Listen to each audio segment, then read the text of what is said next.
So it's time to look ahead to the Bears' next game, their Week 9 matchup. I don't know with any game at this point in time that you should necessarily use the verbiage that you're looking forward to it. Um, I don't know that I would say that I'm looking forward to it, but we are just looking ahead in preparation, I suppose, for this Sunday matchup, and it's a big one. The Chicago Bears at 5-3, travel to Tennessee to take on the Tennessee Titans. And when you look at this matchup for both teams, you got the Bears coming in again, as I mentioned, at 5-3. Now officially sitting outside of the NFC wildcard playoff picture.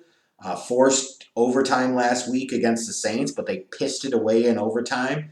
You got two straight losses now. That stretch of games I was talking about, right before it started, like you got the Rams on Monday night, then the Saints, and then the Titans on the road.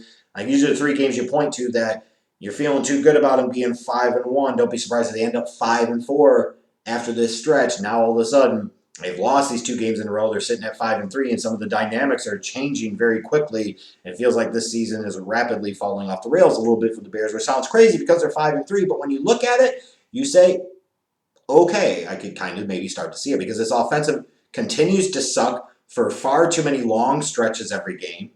Like the offense of the Bears might do something, but oftentimes it's in garbage time, or oftentimes they get the break of this or the fortunate bounce of that, and they just cannot consistently sustain drives. They cannot hit consistently for big explosive plays. It's just not who they are. And it impacts them at times. And then the defense was just bad last Sunday. Like, as easy as it is to blame the offense, offense ultimately came back, scored 10 points in the fourth quarter. This game went to overtime. It's a defense that played really bad on Sunday. Like, why play off the receiver so much? Why let Drew Brees feel comfortable? The dude, anything he throws past 5 yards, who knows what the hell's going to happen. So get up on the receivers of the Saints and jam them and press them. Don't play off of them. Don't play zone on them. Like, play straight up man-to-man and force Drew to beat you with his arm because, especially down the field, I don't know that Drew could do it anymore. And he's kind of shown that he can't do it. So why the hell would you let him try and do it? By throwing it underneath all the damn time. It's unbelievable. And now for the Bears coming into this game, not only do you have the stink of the two straight losses, now you've got a team that's starting to get a little more banged up. The offensive line that's already bad is now even worse. Bobby Massey, the right tackle, is going to be out for a few weeks with a knee injury, joining Cody White here and James Daniels on the injury list. Now the guy that was going to replace Bobby Massey, Jason Springs, came down with COVID, so he's out of action. Jermaine Ifedi is apparently going to be back in. He's off of the COVID restricted list, but is that really any good? Does that really matter? I'm just saying. So they're going to be starting a rookie 7th rounder, right tackle. Good luck with that on an offensive line that already was not very good. That's certainly going to be a big concern for this team on Sunday. And, when you talk about the fact that with Spriggs contracting COVID, they had to shut down Hallis Hall and the practice facilities on Thursday. Not an ideal thing when you're getting ready to play a potential playoff team in just a couple of days. When you look at the Tennessee Titans, 5-2, and they're leading the AFC South, but the last couple of weeks, that heartbreaking loss to the Steelers, and then basically coming back out the next week and laying an egg against Cincinnati. What more can you say? And that's in large part because they're just really struggling on defense. They just can't stop anybody. They stink on defense. And for a team, you look at them and kind of the formula they had last year, kind of running the football and defense, get after the quarterback a little bit, like they're not doing anything defensively right now. 4 of their 7 games they've had so far this year, they've given up over 30 points. 25th in the league in total yards allowed. Just, again, overall struggles. Like, they brought in Vic Beasley in the offseason. They've now let him go. That's an indication that things are not going well with that defensive unit. Offensively, they're still led by Derrick Henry. When Derrick Henry's productive and puts up big numbers, the scheme can be dangerous. And when he doesn't, this team could certainly be beatable. And you go into this week's matchup for the Titans similarly. A.J. Brown didn't practice the past couple of days. Is he going to play? Jadeveon Clowney, Jeffrey Simmons, their punter, Brett Kern. He might not be able to go, so who the hell are they going to have punt the ball on Sunday?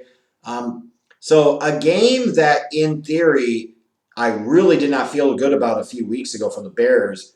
I don't know that I feel good about it, but I don't think it's unwinnable as I might have 3 weeks ago because some of the factors have certainly changed. When you talk about winning on Sunday and the keys to winning. I'd look at the Bears, and number one is just pray to God Nick Foles doesn't get destroyed behind that offensive line. Pray to God he doesn't get destroyed behind that offensive line, because he certainly could. You're starting a 7th rounder at right tackle. The interior of your line stinks. And then you've got the ultimate handicap, which is Charles Leno on the outside. And this offensive line is really bad. And that was with their original starting 5. So how much worse are they going to be with a bunch of scrubs and backups in there? And then you look at them defensively. You got to stack the box to stop Derrick Henry. I'm sorry. Derrick Henry can beat you. You know this. Your defense got to struggle to stop the run a little bit. You don't want Derrick Henry to get going because that really kind of sets everything in motion in the proper order. It kind of gets the house in order for the Titans on offense. Like you got to sell out to stop Derrick Henry. And if Ryan Tannehill beats you in the passing game, then I think you got to live with that. You can't let Derrick Henry beat you. Because for this Bears defense this year, if they are in a position where Derrick Henry could beat him on the ground, he will. And I look at this for the Titans, like you got to say if you're Chicago, I'm going to play their receivers tight, force them to stretch the field, force the game into Tannehill's hands, force him to throw down the field. And if we get beat deep once or twice, then so be it. I just don't know that they have the elements of quick strike offense to be able to sit there and really have to be worried about that for the entire game. Bears got to take some chances defensively, and they got to get after it. And you got to, nut up a little bit and really, I think, dedicate yourself to taking away Derrick Henry on the ground. In terms of from the Titans' perspective, some of the keys to victory, they got to figure out a way to exploit Chicago's wounded offensive line. If guys like Harold Landry and others can't get pressure, then this could be a rough day for the Titans. This could be a chance for the Bears to get right against a crappy defense. You don't want them, if you're the Titans, to get off and going early. You got to pound Derrick Henry down Chicago's throat. Make them prove that they can stop him. Make the Bears prove that they can actually adjust to Derrick Henry, that they can physically hold up to Derrick Henry. Make them prove it. And until they prove it, you keep going to it. And then they got to put some points up early and really force Chicago to play from behind. Now, some of you might argue, understandably so to a degree, that, well, the Bears aren't in the worst position when they're playing from behind. And that is true, based off of what you've seen this year to a certain degree, yes. But this feels like a team that is close to having the wheels fall off of them. If you can get up on them early at home, force the Bears who are on the road to have to kind of scrabble and figure things out, like it could get really tough for them and really rough for them in a big, big hurry. I think if you're the Titans, you want to get up, by 10 points sometime in the second quarter, and then hope that your defense can start to tee off a little bit, exploiting Chicago's soft-ass, weak-ass offensive line, and you could probably have yourself a really good day. So looking at this game on Sunday, like I said a few weeks ago, I would have almost put it in pen that the Titans were going to win this game. But all of a sudden, you've got a couple of teams here now. The Bears lost their last 2. Titans have lost their last 2. Bears are banged up. Titans are banged up. These are 2 teams that have certainly their own struggles on different sides of the ball. The Bears have their struggle on the offensive side of the ball. Like, when the frickin' hell did we not say that? More often than not. And then the Titans certainly defensively, like their defense has not been good. Something that was at least one part of their identity last year that helped carry them to the AFC Championship game and even have a double-digit lead on the road against the eventual conference and Super Bowl champions in the Kansas City Chiefs. Like, you don't expect them to come out here like they have defensively and kind of lay an egg, but that's exactly what they've done. So I look at this and I say, it's a winnable game for Chicago. It's a potential get-right game for that offense, even with the struggles on the offensive line. There's a chance that they could find something here a little bit. But the honest truth is, this could also be thought of as a get-right game for the Tennessee Titans. They're going up against a Bears defense that's good but not great, that will have some great moments, but some really bad moments too. And you're, in particular, going up against a Nick Foles-led Bears offense that does not scare you, that cannot consistently put together drives, cannot consistently score touchdowns. They really struggle to get points, to even manufacture points as an offense. So this could certainly serve as a get-right game for the Titans. Look, if the Titans come in and they're focused on this matchup Sunday, then they should win and potentially win a little comfortably. Like, this could get ugly for Chicago. I don't know if it fully does get ugly for Chicago, though, but I'm saying that going into this matchup, the Titans should be pissed. They now lost to the Bengals. They've lost 2 in a row. Like, you can't let themselves lose much more momentum. I think they'll figure out a way to right the ship enough on Sunday.